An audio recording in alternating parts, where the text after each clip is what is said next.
Thanks for joining us on this Sunday. After a summer break, Parliament returns for the fall sitting tomorrow. Front and centre, of course, issues of housing and affordability concerns right across the country. The Prime Minister did outline some measures he says will help at their recent caucus retreat, but the Conservatives and the NDP say it is not enough. Karina Gould is the new government House Leader. I spoke with her on Friday about those measures and the government's priorities moving forward. And Karina Gould is the government House Leader. Nice to see you. Good to be here. I want to talk about the announcement the Prime Minister made last week about these different measures to deal with housing, obviously, and the cost of living. You know, many of those measures had been suggested by others, the NDP for one, months before. Why is the government only doing these things now? Well, I mean, a number of these measures are things that we have been working on for a long time. I mean, when it comes to the elimination of GST on purpose-built rentals. This is something that was in our platform in 2015. It's an idea we've looked at many times, and we feel that now is the right time to bring this in to really address the shortage of purpose-built rentals in this country.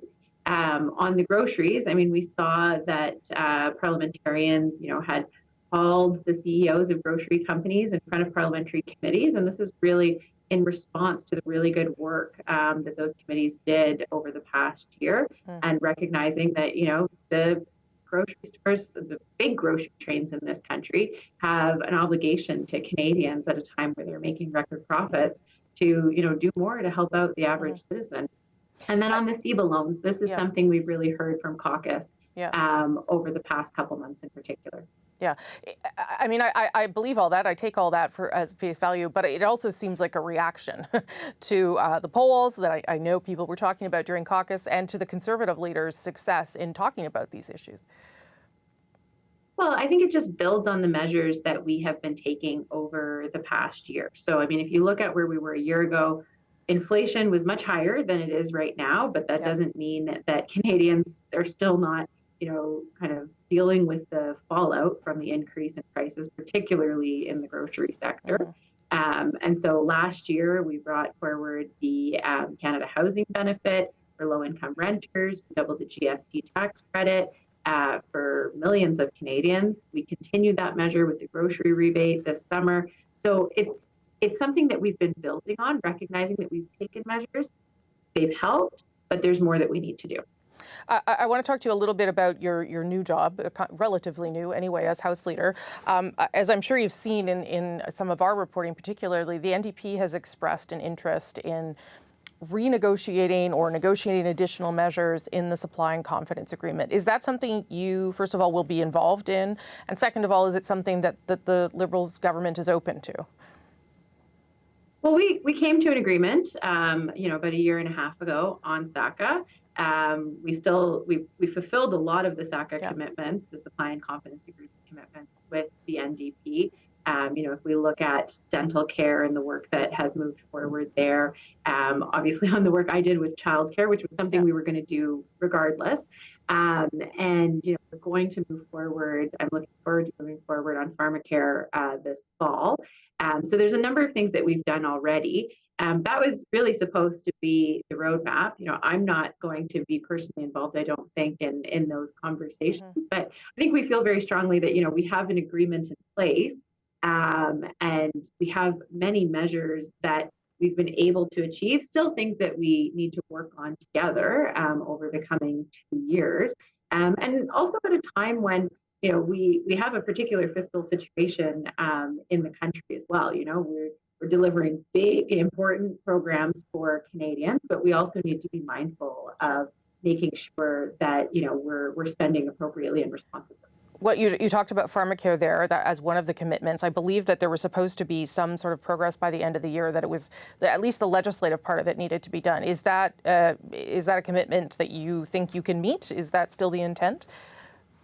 Yeah. I think we feel very confident that we can meet that. Now, of course, the Conservatives play a lot of games in the House, and they don't like to see these kinds of progressive policies that benefit Canadians advance. I mean, we even saw that on the childcare legislation, which at every stage received unanimous support, but the Conservatives tried to take out every procedural tool in the toolbox to slow it down because ultimately they don't believe in it. but they don't want to be politically caught not supporting it. So, we're going to have to manage that through the House in the fall as well.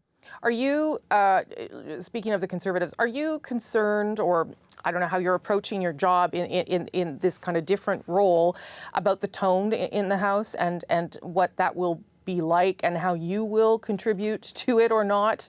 And I'm not talking about a good tone here. I'm talking about the sort of the rhetoric that a lot of Canadians watch and aren't thrilled with.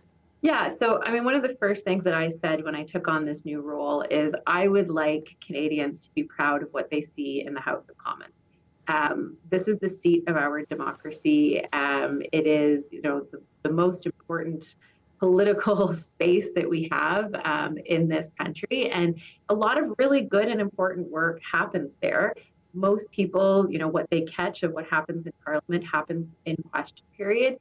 I can't control, the Conservatives and the tone that they put forward. I mean, I would say in the spring session, it was probably one of the nastiest, more aggressive experiences that I've seen in the 8 years that I've been in Parliament. But certainly from the government benches, I'm working with all of my colleagues to make sure that we are going to be factual and respectful and really kind of show the dignity of the place that I think Canadians expect of us. And, that's something that we can do on the government side. And so I'm going to be really pushing that forward hard. People have seen me in the House before. I try to be very calm. I try to be very respectful and to always make sure that I'm putting the facts on the table and answering the question as best as I can. You only get 35 seconds to answer sometimes very complex questions, but I think that's really, really important from us. And, hopefully, if that's the kind of tone that we can put forward, it will also push the main opposition party, the Conservatives, to be a bit more respectful in the questions in the way that they're asking them as well. Can I end on legislative priorities? Can you give me a sense of the other kind of big legislative priorities ahead this fall for the government? Yeah, so our focus is really going to be about affordability and public safety. So, we have a number of bills already that, are in various positions in the House of Commons that deal with those two issues. But I think particularly moving into the fall, that's going to be my main focus as government House leader, is making sure we're advancing legislation that is dealing with the very real challenges that Canadians are facing within their households and their budgets and their economics right now, as well as addressing some of the public safety challenges that we faced over the past year. Okay, Minister Gould, we'll be watching. Thank you so much for your time. Thanks, Rosie.